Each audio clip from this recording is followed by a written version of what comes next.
Boa noite a todos. Primeiramente, eu quero agradecer pela oportunidade de estar aqui me dirigindo a todos vocês nesse evento, dia 27 de agosto de 2020, de lançamento da Escola Nacional Reafro, né, a Enafro. Eu quero primeiramente agradecer o convite e me apresentar.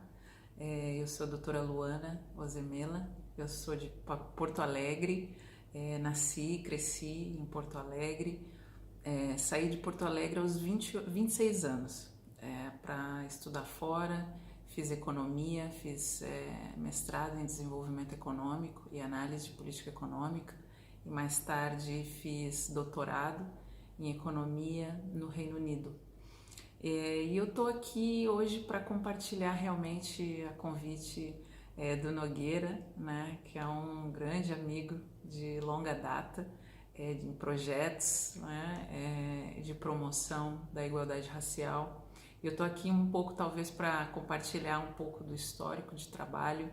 Eu sou ex-funcionária do Banco Interamericano de Desenvolvimento, trabalhei no BID por cerca de 7 anos em prol da comunidade negra da América Latina, populações indígenas e mulheres. E o que aconteceu, né, durante esses 7 anos e o que eu pude observar, né, durante esses 7 anos? Foi realmente uma falta de posicionamento dos governos da América Latina com relação ao tema racial, né? E que as pessoas que estão dentro da multilateral ficam um pouco, de certa maneira, de mãos atadas com relação ao que é possível fazer, né? Mas, ao mesmo tempo, eu me deparei, né, numa grande instituição de 5.000 funcionários, num programa que se chama Programa de Jovens Profissionais.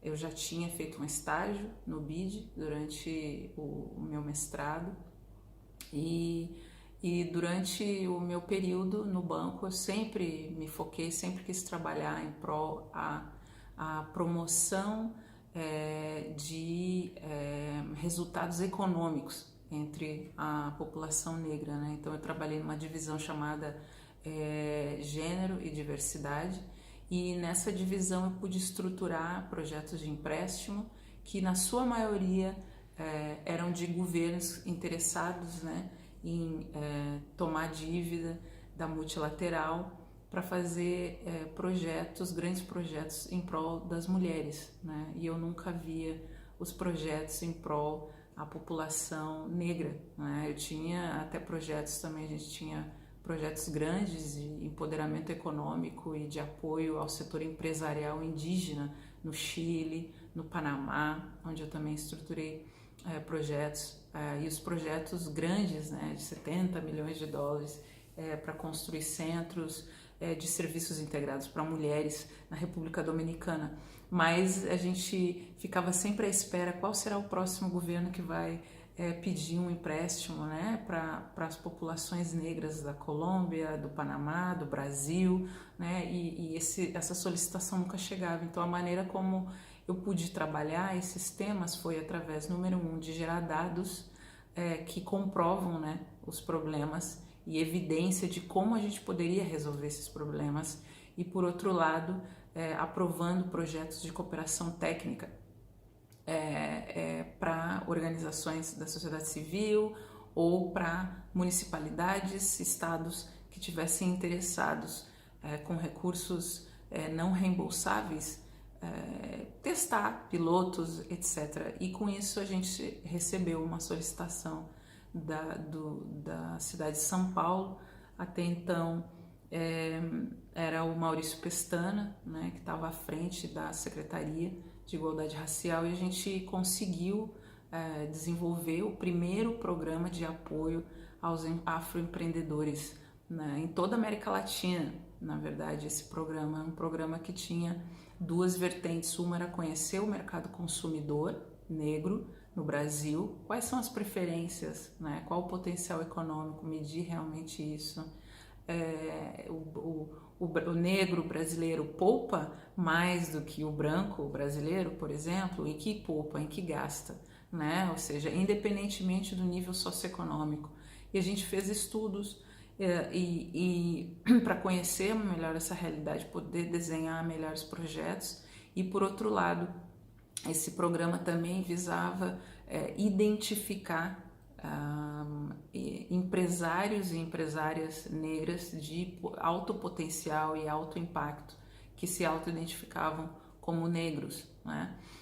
A gente também tinha uma vertente desse programa que era o de fortalecer as redes empresariais negras, né, no Brasil, e foi aí que a gente teve digamos, a sorte de trabalhar em apoiar a Reafro, apoiar a estrutura de governança da Reafro, ou investir em uma melhor estruturação, até porque sempre quando se pensa em investir em algo, a gente sempre pensa na sustentabilidade desse investimento, quem que vai continuar, né, a partir do momento que se faz o investimento, né? Então, nessas três vertentes, mercado consumidor, lá na ponta entregar programas de aceleração, treinamento, coach, mentoria para 30 empresários negros, e por outro lado fortalecer as redes empresariais. Esses eram os três grandes pilares do programa. O programa foi muito bem sucedido, né? Ou seja, o programa aconteceu em 2015, 2016, e foi a partir daí que a gente viu digamos, um boom, né, de organizações novas surgindo e se fortalecendo e fortalecendo o ecossistema afro empresarial. A gente já sabe, a gente conhece a nossa história, a gente sabe do Seabras, do Anseabras, e a gente dá muito crédito e caminha nos ombros desses gigantes, né, que vieram antes de nós. Mas a gente viu uma nova geração, após o programa do BID, a gente viu aí o surgimento de uma nova geração, de vários movimentos, né, em prol ao afroempreendedorismo, e a gente fica muito feliz com isso. E além disso, a gente gerou visibilidade para os empreendedores. O que a gente buscava realmente era que o setor privado brasileiro, o capital privado brasileiro, investisse nesses empreendedores, porque os programas não reembolsáveis não podem fazer investimentos de participações ou comprar cotas em empresas. E o que a gente buscava era que, ao apresentar 30 empreendedores negros, né, para o mercado de capitais, com o selo, digamos, o aval do BID, a gente ia conseguir um investimento. E por outro lado, o que a gente se deparou foi com a surpresa de que o mercado de capitais do Brasil, e não era surpresa, para falar bem a verdade, era 99,9% branco e homens. Então a gente, mesmo no nosso, digamos, no nosso desejo de organizar eventos onde a gente pudesse apresentar esses 30 empresários negros para o mercado de capital, a gente se deparou com uma lacuna aí de que não havia investidores negros que pudessem investir. A gente conhece a literatura científica de que um empresário, investidor negro tem maior propensão a investir em outra pessoa negra do que, né, um empresário branco investir numa pessoa negra, porque ao investir tem aí um laço de confiança, tem um laço de que eu me identifico com essa pessoa, e a gente não encontra mais frequentemente esse tipo de conexão entre investidor e empresa quando os dois são de origens similares em termos de gênero, em termos de raça, né? Então o que a gente fez ao longo da execução do projeto foi também diversificar racialmente a rede Anjos, né, do Brasil, diversificar racialmente as comunidades tradicionais, como de embaixadores, de mentores, como a Endeavor, por exemplo, né, que antes realmente não olhava diretamente para essas populações, ou esperava que os negros chegassem pela porta de entrada como todos os demais. E a gente sabe que isso é uma falácia, né? A porta de entrada, a meritocracia. A gente sabe que o nosso percurso, né, até chegar nessas redes é um percurso 1000 vezes mais longo, né? Porque a gente vem de longa data construindo o Brasil e construindo digamos, a base econômica da nossa nação, mas sem nenhum reconhecimento, né? E sem nenhum retorno econômico também, através da escravização. Então, a gente sabe que a gente tinha que fomentar não só o lado empreendedor, mas e apoiar a aceleração, mas a gente também tinha que fomentar o lado do investidor e fomentar as redes, porque eu falo sempre que existem os 4 poderes, né? Os 4 poderes. Uma amiga sempre fala, poder para o povo preto, né? Os 4 P's. Mas não é só isso. Os 4 poderes são o poder do dado, do conhecimento e dos dados, o poder do dinheiro, o poder das conexões e o poder da autoestima, né? Então, e eu falo muito sobre o poder do conhecimento e dos dados, né? Porque realmente eu fico orgulhosa de ter participado em estudos que proveram dados que são hoje essenciais para que a gente possa promover diversidade no mundo corporativo, como foi o estudo das 500 maiores empresas, por exemplo. Sem um estudo desse, ou seja, a gente fica falando, né, para nós mesmos e realmente sem nenhuma incidência, mas no momento que tem um estudo, no momento que tem o dado disponível, ou seja, a figura, a fotografia muda completamente, porque não tem como. As pessoas, né, digamos, as corporações não podem mais se iludir de que o problema não existe.